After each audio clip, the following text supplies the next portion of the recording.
Ny mety toetry ny andro any an-dranomasina ny sabotsy 2 jolay 2024 amin'ny enora maraina hatramin'ny alahady 3 jolay 2024 amin'ny enora maraina. Ho an'ny morotsiraka atsinanana Cap d'Ombre hatrany Cap Est.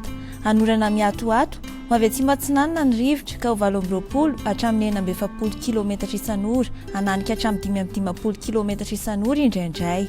Aherin'ny ranomasina isy alon-dranatony avy atsimo atsinanana ahavononja 3 hatramin'ny 3,4 metatra.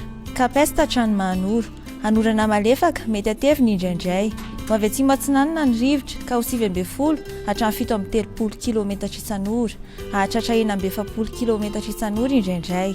Anonjabe na aherin'ny ranomasina ahavononja 2 hatramin'ny 3 metatra. Isy alon-dranatony avy atsimo atsinanana. Mahanoratra ny Taolagnaro.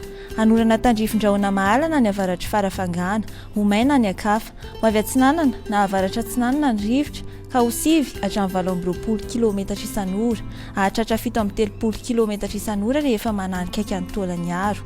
Anonjabe na aherin'ny ranomasina ahavononja 2 hatramin'ny 2,9 metatra. Isy alon-drano madinika avy atsimo. Taolagnaro hatrany Cap Sainte-Marie. Andrahona vitsy ho avy atsinanana ny rivotra ka ho 730 km isan'ora.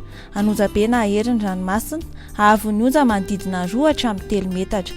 Isy alon-drano madinika avy atsimo. Ho an'ny morotsiraka andrefana Cap Sainte-Marie hatrany Cap Saint-Vincent.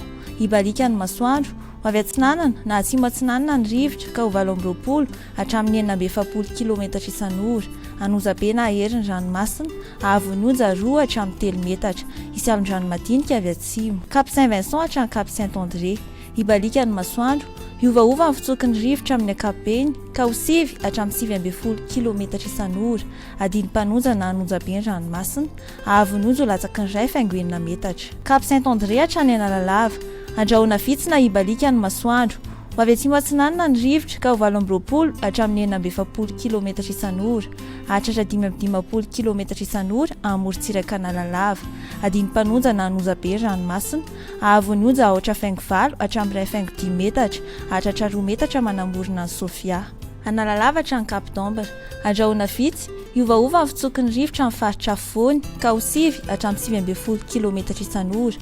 Ho avy atsimo atsinanana kosa ny ankafa ka ho 20 hatramin'ny 9 km isan'ora hahatratra 510 km isan'ora indraindray.